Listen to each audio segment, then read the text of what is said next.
सतीश एक भयानक रूप ले चुका था। उसके लंबे नाखून थे और बिना होठ के एक मुंह था। वो अपने हाथों से प्रियंका के सारे कपड़े फाड़ देता है। नहीं, ऐसा मत करो, नहीं।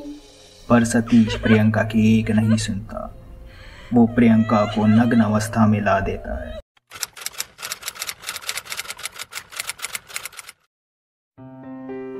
पांच दोस्त मुकेश, शेखर, रवि, दीप्ति और प्रियंका गार्डन में बैठे हुए आपस में बातें कर रहे हैं। रवि कहता है, हो गई सबकी दिवाली की शॉपिंग या अभी कुछ और भी बाकी है?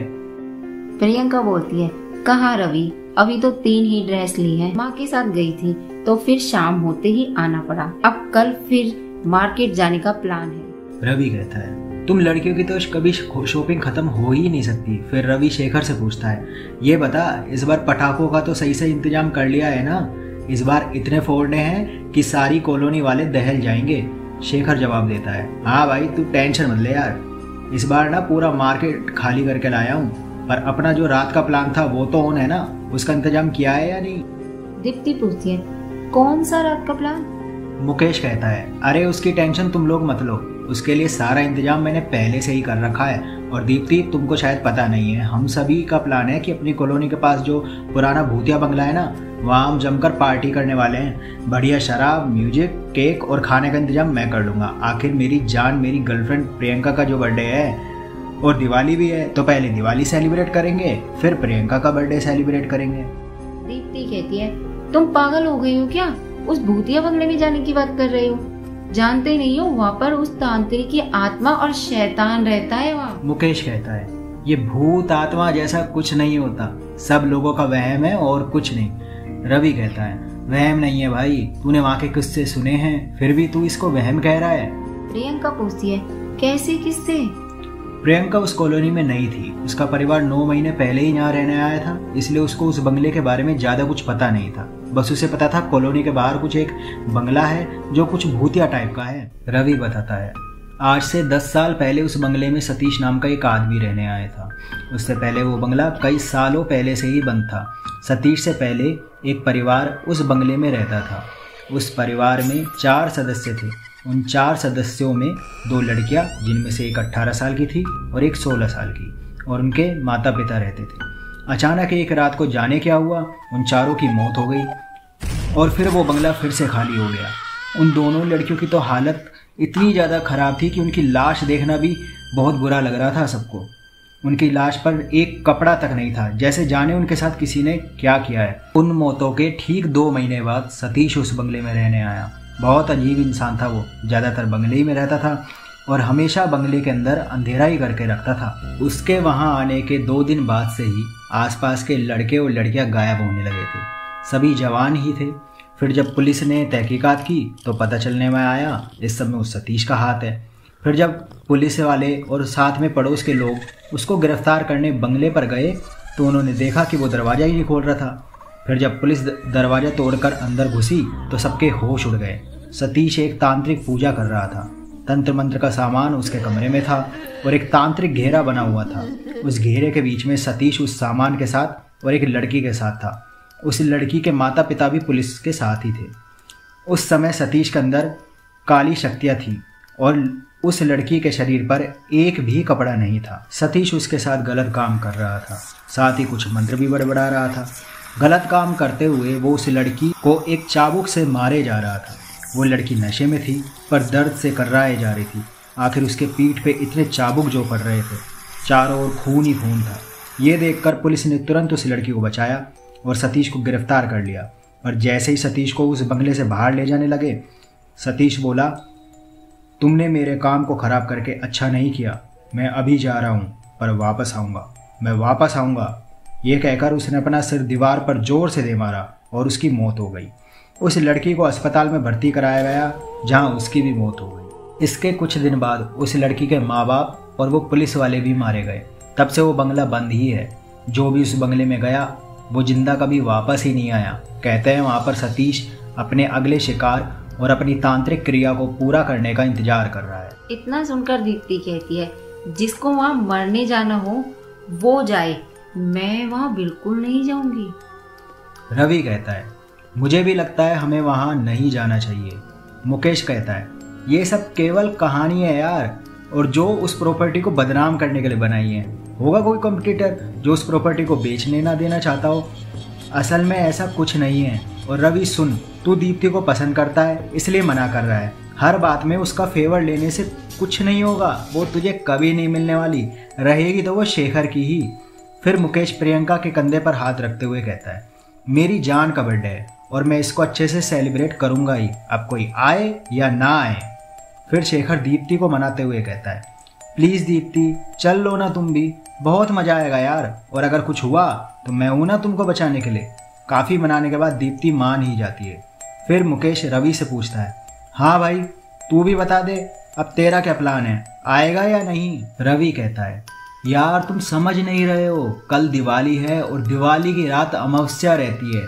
इस काली रात में ये काली शक्तियों की ताकत और भी ज़्यादा बढ़ जाती है। मुकेश जल्लाते हुए कहता है, यार तू फिर से शुरू मत हो, ये बता तू साथ आ रहा है या नहीं आएगा? फिर दीप्ति प्यार से बोलती है कि रवि चल लो ना यार, तुम आओगे तो मुझे भी अच्छा लगेगा। दीप्ति के मनाने पर रवि उन सब के साथ चलने के लिए राजी हो जाता है। अगले दिन दिवाली थी, इसलिए पूरी कॉलोनी में रौनक ही थी। शाम को सभी अपने अपने घरों में पूजा कर रहे थे। इसके बाद सभी पार्क में पटाखे फोड़ने चले जाते हैं। पांचों दोस्त जमकर पटाखे फोड़ते हैं। शेखर कुछ ज़्यादा ही धमाके वाले बम लाया था, जिनकी आवाज़ से ऐसा लग रहा था जैसे सबके कान ही फट जाएंगे। सभी काफ़ी आकर्षक कपड़े पहने हुए थे। प्रियंका, जिसने एक पीले कलर का लहंगा पहना हुआ था, बहुत ही सुंदर लग रही थी।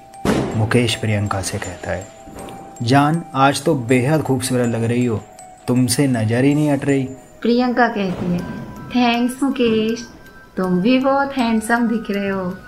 रवि भी दीप्ति की तारीफ करते हुए कहता है, दीप्ति तुम भी यार बहुत प्यारी लग रही हो। दीप्ति जवाब देती, थैंक्स रवि, तुम पर भी ये नेहरू जैकेट बहुत अच्छी लग रही है। शेखर रवि के मजे लेते हुए कहता है, भाई हम लोग भी हैं यहाँ, कभी हमारी भी तारीफ कर लिया कर। इतने में मुकेश और प्रियंका वहीं आ जाते हैं और मुकेश कहता है, सभी रेडी हो ना? सभी हाँ में जवाब देते हैं। फिर मुकेश कहता है, तो ठीक है, सभी अपने घर चले जाओ और अपने पेरेंट्स से कहो कि प्रियंका की आज बर्थडे पार्टी है, इसलिए हम सब होटल पे जा रहे हैं। वहीं प्रियंका ने एक छोटी सी पार्टी रखी है और आज रात हम सब वहीं रुकने वाले हैं, और इसके बाद सभी मुझे यहाँ 15 मिनट में मिलना। सभी हाँ में सर हिलाते हैं और अपने अपने घर चले जाते हैं। और कुछ टाइम बाद सभी पार्क में इकट्ठा हो जाते हैं, पर प्रियंका अभी तक नहीं आई थी। शेखर मुकेश से पूछता है, भाई कितनी देर में आएगी प्रियंका? मुकेश जवाब देता है, पता नहीं यार, रुक मैं उसका भी फ़ोन करता हूँ। ये कहकर मुकेश प्रियंका को फ़ोन कर ही रहा था कि प्रियंका सामने से आते हुए दिखाई देती है।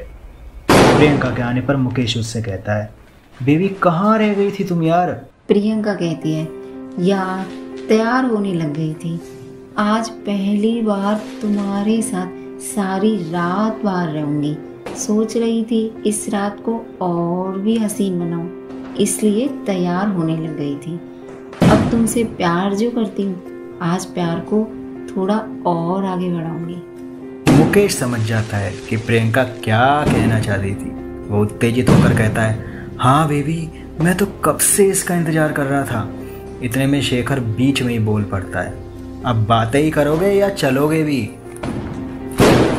सभी बंगले की तरफ जाने लग जाते हैं। वो बंगला 1 किलोमीटर दूर ही था। मुकेश अपने साथ एक बैग भी लाया था, जिसमें 2 शराब की बोतल, खाने का सामान और पानी की बोतलें थी। शेखर के पास भी एक बैग था, जिसमें ब्लूटूथ स्पीकर रखे हुए थे। थोड़ी देर में सभी बंगले पर पहुंच जाते हैं, पर वहां पर ताला लगा हुआ था। तभी मुकेश एक बड़े से पत्थर से ताला तोड़ देता है, फिर दरवाज़ा खोलता है। दरवाज़ा चरमराते हुए खुलता है। सब बंगले के अंदर तो आ जाते हैं, पर बंगले के बाहर से कुत्तों के रोने की आवाज़ें लगातार आ रही थी। एक बहुत ही डरावना सा सन्नाटा चारों ओर पसरा हुआ था। फिर मुकेश दरवाज़ा बंद कर देता है। अब सभी बंगले के हॉल के अंदर होते हैं। चारों ओर अंधेरा पसरा हुआ था। दीप्ति डरते हुए कहती है, कितना अंधेरा है यहाँ। रवि लाइट के स्विच ढूंढने लग जाता है और थोड़ी देर में ही उसे लाइट के स्विच मिल जाते हैं। वो लाइट ऑन करता है। सभी चारों ओर देखकर हैरान हो जाते हैं। भौचक्की सी निगाहों से वो चारों ओर देख रहे थे, क्योंकि बंगला अंदर से बेहद ही खूबसूरत था। एक एक चीज बड़े ही सुंदर तरीके से सजाई गई थी।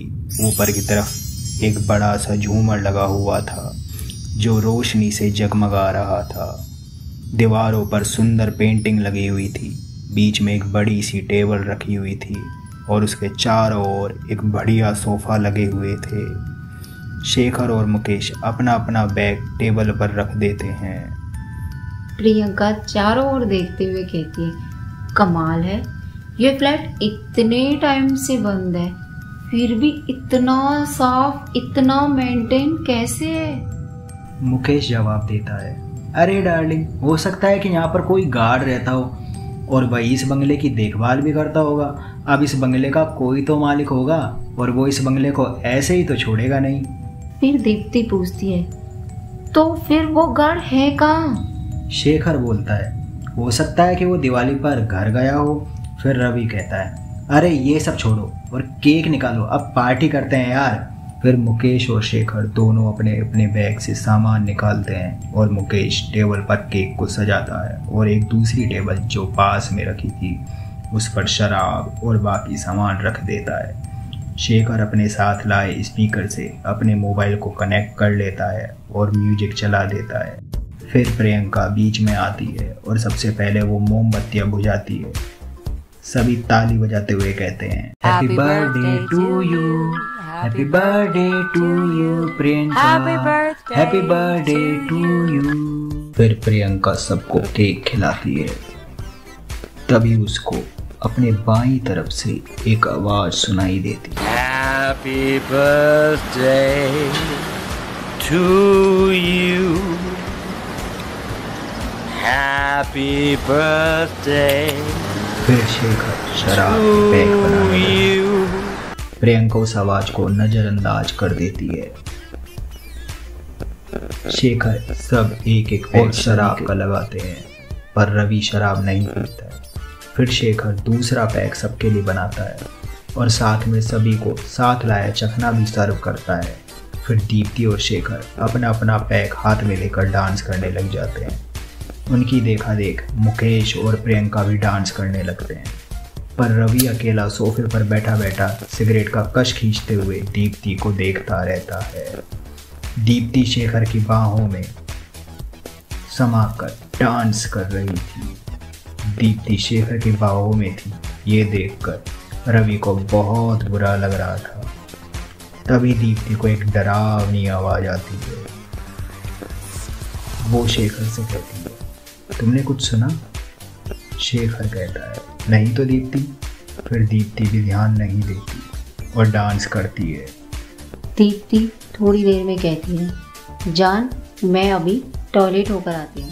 इतना कहकर दीप्ति टॉयलेट ढूंढने लगती है और उसे दाई तरफ टॉयलेट मिलता है। वो अंदर चली जाती है। वहाँ वो थोड़ा फ्रेश होती है। फिर जब वॉश बेसिन पर हाथ धोती है, सामने के कांच में देखकर वो खुद के बाल संवारने लग जाती है। तभी उसको कांच में खुद के पीछे कोई डरावना साया दिखाई देता है।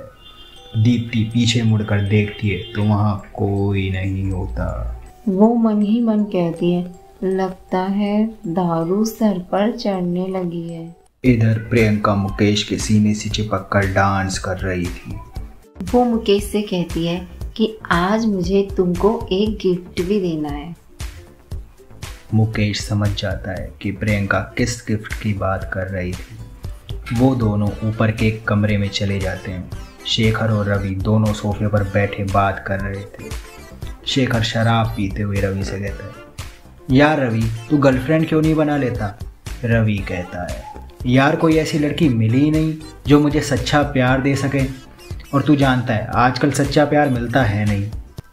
उधर दीप्ति जैसे ही अपना चेहरा धोने के लिए नल खोलती है तो उसमें से खून आने लग जाता है और वो चिल्लाते हुए वहाँ से भागने के लिए मुड़ती है तो पीछे एक आदमी उसको दिखाई देता है जिसके आधे चेहरे पर खाल या मांस कुछ भी नहीं था और आधे चेहरे पर खून लग रहा था। वो आदमी बहुत ही भयानक दिख रहा था। दीप्ति चिल्लाते हुए बाहर आती है और हॉल की तरफ भागते हुए जाती है। शेखर दीप्ति की ऐसी हालत देखकर पूछता है कि क्या हुआ। दीप्ति हाँफते हुए कहती है, वो बाथरूम में कोई है। रवि पूछता है, बाथरूम में क्या दीप्ति? कोई है उधर, कोई है, मैंने देखा है किसी को। रवि बाथरूम में जाकर चेक करता है पर वहाँ कुछ नहीं था। वो वापस आकर कहता है, वहाँ तो कुछ नहीं है यार। इतने में ही लाइट चली जाती है। हॉल के अंदर अंधेरा पसर जाता है। दीप्ति रोते हुए कहती है, मैंने कहा था यहाँ नहीं आते हैं पर तुम लोग नहीं माने। तभी दाई तरफ से आवाज आती है, मरोगे सब मरोगे।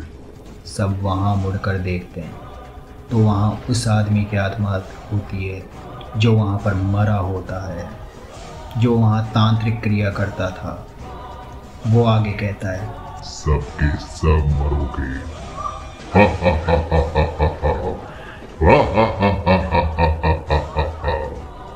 उसे देखकर सब भागने लग जाते हैं। वो सभी दरवाजे की तरफ जाते हैं पर दरवाज़ा बंद हो जाता है।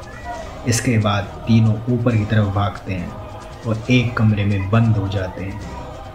उधर दूसरे कमरे में मुकेश प्रियंका को किस करते हुए कहता है, प्रियंका, मैंने आज तक तुमसे हसीन लड़की नहीं देखी। मैं तुमको बहुत प्यार करता हूँ। प्रियंका शरारती अंदाज में कहती है, अभी तो तुम वो देखोगे जो आज तक तुमने नहीं देखा। इतना कहते ही प्रियंका अपने कपड़े उतारने लग जाती है कि तभी कोई दरवाजा खटखटाता है। मुकेश गुस्से में कहता है, कौन आ गया इस वक्त कबाब में हड्डी? इतना कहकर वो दरवाजा खोलता है। दरवाजा खोलते ही वो सामने सतीश को देखकर चीख पड़ता है। यह सतीश वो ही था जो वहाँ पर तांत्रिक क्रिया करता था। सतीश का भयानक चेहरा देखकर उसकी हालत खराब हो जाती है। सतीश जोर से उसके सिर पे अपना हाथ से मारता है और मुकेश बेहोश हो जाता है। ये सब देखकर प्रियंका भी बेहोश हो जाती है।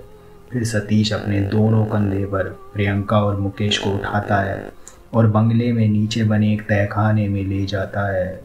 वहाँ पर एक बड़ा सा गोला एक राख से बना होता है। वो राख शमशान से लाई गई होती है। गोले के बीच में एक लाल कलर की गद्दी पर एक खोपड़ी रखी हुई थी।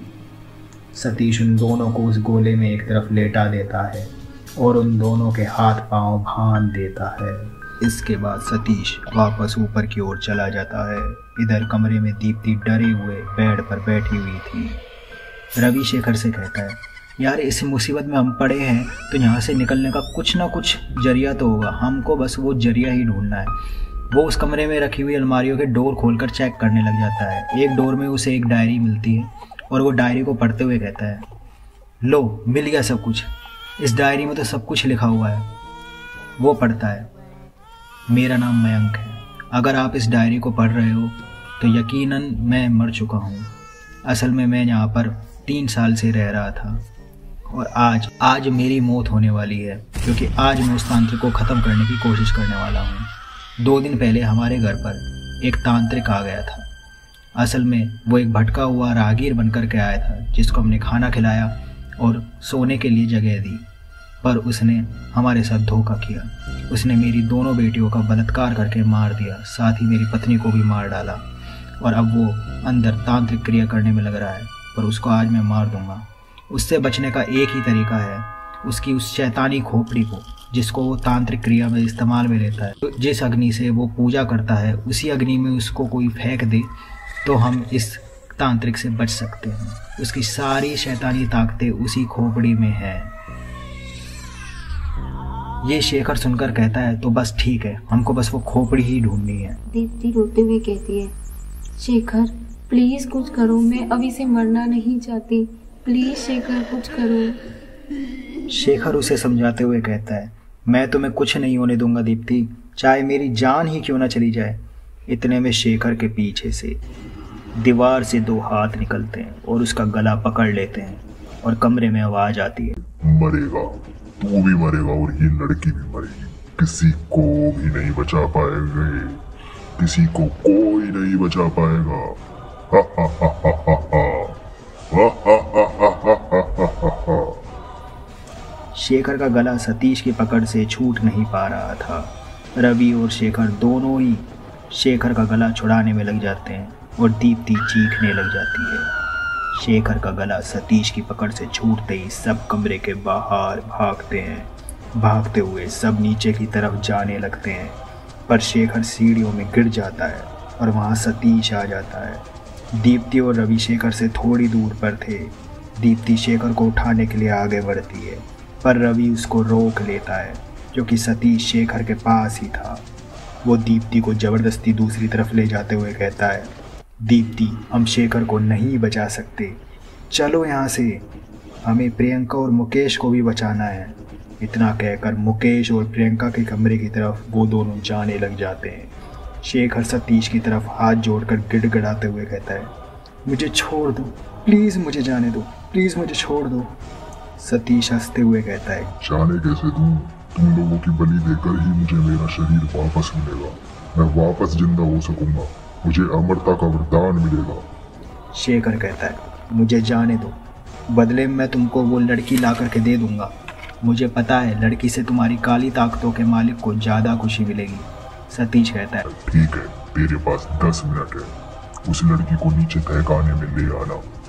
तहखाने का रास्ता इधर की तरफ से है। सतीश हाथ के इशारे से शेखर को रास्ता बताता है। दीप्ति और रवि कमरे में मुकेश और प्रियंका को ढूंढ रहे होते हैं, पर वो दोनों कमरे भी नहीं मिलते हैं। दीप्ति रोते हुए कहती है, उन दोनों को शैतान ने मार दिया होगा।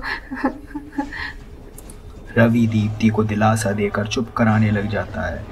उधर तहखाने में मुकेश और प्रियंका को होश आ चुका था। दोनों ही रस्सियों के बंधन से आज़ाद होने की कोशिश कर रहे थे, पर वो सही से हिल भी नहीं पा रहे थे। तभी वहाँ सतीश आ जाता है और अपनी तांत्रिक क्रिया शुरू कर देता है। वो उस शैतानी खोपड़ी के आगे कटोरा रखता है और कटोरे के सामने रखी लकड़ियों में अपनी शक्ति से आग जला देता है। फिर सामने रखे आसन पर बैठकर मंत्र पढ़ने लग जाता है।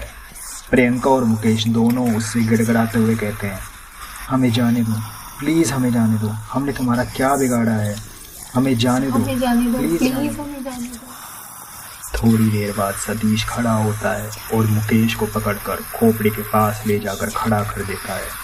मुकेश उससे कहता है कि उसे जाने दे, पर सतीश मंत्र पढ़ते हुए उसका एक हाथ उसके शरीर से उखाड़ देता है। मुकेश दर्द में चिल्लाने लग जाता है, पर सतीश मंत्र पढ़ते हुए उसके पेट को अपने हाथों से फाड़ देता है और मुकेश के शरीर से निकलने वाले खून को सतीश खोपड़ी के सामने रखे बर्तन में इकट्ठा करता है और उस खून से खोपड़ी को नहलाने लग जाता है। ये सब देखकर प्रियंका चीखने लग जाती है। सतीश वापस आसन पर बैठकर मंत्र पढ़ने लग जाता है और मुकेश की वहीं तड़प तड़प कर मौत हो जाती है। तभी उस खोपड़ी की आंखों में से तेज लाल रोशनी निकलती है और वो रोशनी सतीश के भूत में समाती जा रही थी। अब सतीश और शैतान एक हो चुके थे। सतीश फिर से खड़ा होता है और प्रियंका की तरफ जाने लगता है। प्रियंका घबराते हुए सतीश से कहती है, हमें जाने दो प्लीज, हमें जाने दो। सतीश एक भयानक रूप ले चुका था। उसके लंबे नाखून थे और बिना होठ के एक मुंह था। वो अपने हाथों से प्रियंका के सारे कपड़े फाड़ देता है। नहीं, ऐसा मत करो, नहीं। पर सतीश प्रियंका की एक नहीं सुनता। वो प्रियंका को नग्न अवस्था में ला देता है और उसके साथ गलत काम करने लग जाता है। प्रियंका चीखती रहती है, पर उसको कोई फर्क नहीं पड़ता। प्रियंका के शरीर को गलत काम करते हुए वो नोच नोच कर खाने लग जाता है। वो उसके वक्षों को भी नोच नोच कर खा जाता है। प्रियंका दर्द से कराती रहती है। अब सतीश प्रियंका को उल्टा लेटा देता है और अपना बायां हाथ ऊपर उठाता है। उसकी काली शक्ति की मदद से उसके हाथ में एक हैंटर आ जाता है। सतीश अब पीछे से प्रियंका के साथ गलत काम करने लग जाता है और उस हैंटर से प्रियंका को मारने लग जाता है। प्रियंका कर्राती रहती है और थोड़ी देर में तड़प तड़प कर वो दम तोड़ देती है पर सतीश अपनी हवस को पूरा करता रहता है। असल में वो हवस सतीश की नहीं, उस शैतान की हवस थी जो उस सतीश में समाया हुआ था। वो केवल सतीश का प्रयोग कर रहा था। थोड़ी देर बाद सतीश से जुड़ा शैतान संतुष्ट हो जाता है। अब सतीश चारों ओर बिखरा हुआ प्रियंका का खून चाट चाट कर पीने लग जाता है। धीरे धीरे उसका नीचे का शरीर बनने लग जाता है। सतीश वापस आसन पर बैठकर मंत्र पढ़ने लग जाता है और सतीश के अंदर से वो लाल रोशनी निकलती है और वापस खोपड़ी में समा जाती है। सतीश से शैतान अलग हो चुका था। सतीश मंत्र पढ़ना जारी रखता है। उधर शेखर दीप्ति और रवि के कमरे के दरवाजे को खटखटाते हुए कहता है, दरवाज़ा खोलो दीप्ति, मैं हूँ शेखर, दरवाज़ा खोलो दीप्ति। दीप्ति दरवाज़ा खोलती है और शेखर के लिपट कर कहती है, थैंक गॉड तुम जिंदा हो। रवि शेखर से पूछता है, तू जिंदा कैसे बच गया? शेखर हड़बड़ाते हुए कहता है, वो मैं बाद में बताऊंगा, पर हमें अभी यहाँ से निकलना होगा। रवि कहता है, पर मुकेश और प्रियंका का क्या? शेखर कहता है, वो दोनों मारे जा चुके हैं। वो शैतान मुझे तहखाने में ले गया था, वहीं मैंने दोनों की लाश देखी। मैं मुश्किल से बचकर आया हूँ। प्रियंका का नाम लेकर दीप्ति रोने लग जाती है। प्रियंका प्रियंका। शेखर आगे कहता है, अब चलो यहाँ से। रवि तू बाई तरफ से रास्ता खोजने जा, मैं और दीप्ति दाई तरफ से जाते हैं। इतना कहकर शेखर दीप्ति को लेकर नीचे तहखाने में जाने लग जाता है और थोड़ी देर में उनको सतीश तांत्रिक क्रिया करता हुआ दिखाई देता है। दीप्ति वहाँ से जाने के लिए भागने लगती है, पर शेखर उसे घसीटते हुए सतीश के सामने ले जाता है और कहता है, लीजिए मैं इसे ले आया, अब मुझे जाने दें। सतीश कहता है, वहाँ रखी रस्सी से इसको बांध दे। शेखर दीप्ति को रस्सी से बांधने लग जाता है। दीप्ति शेखर से रोते हुए कहती है, धोखेबाज हो तुम, खुद को बचाने के लिए मुझे मरवा रहे हो। धोखेबाज हो तुम, धोखेबाज।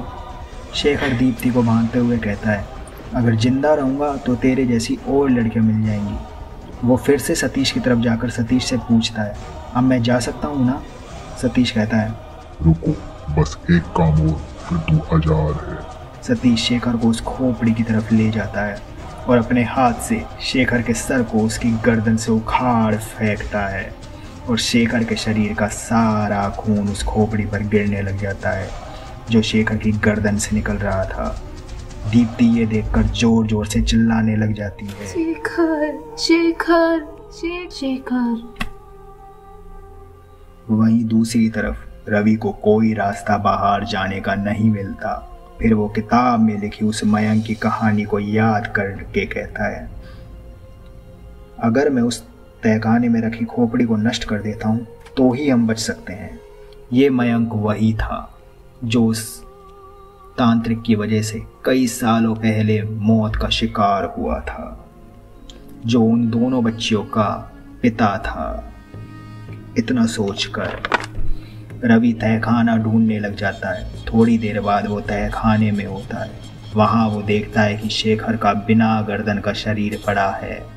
पास में ही मुकेश और प्रियंका की डेड बॉडी पड़ी हुई है। चारों ओर खून फैला है। उन डेड बॉडी के पास ही दीप्ति रस्सियों से बंधी पड़ी होती है। इतने में खोपड़ी से लाल रोशनी निकलती है और सतीश में समा जाती है। सतीश उठकर दीप्ति के पास जाता है।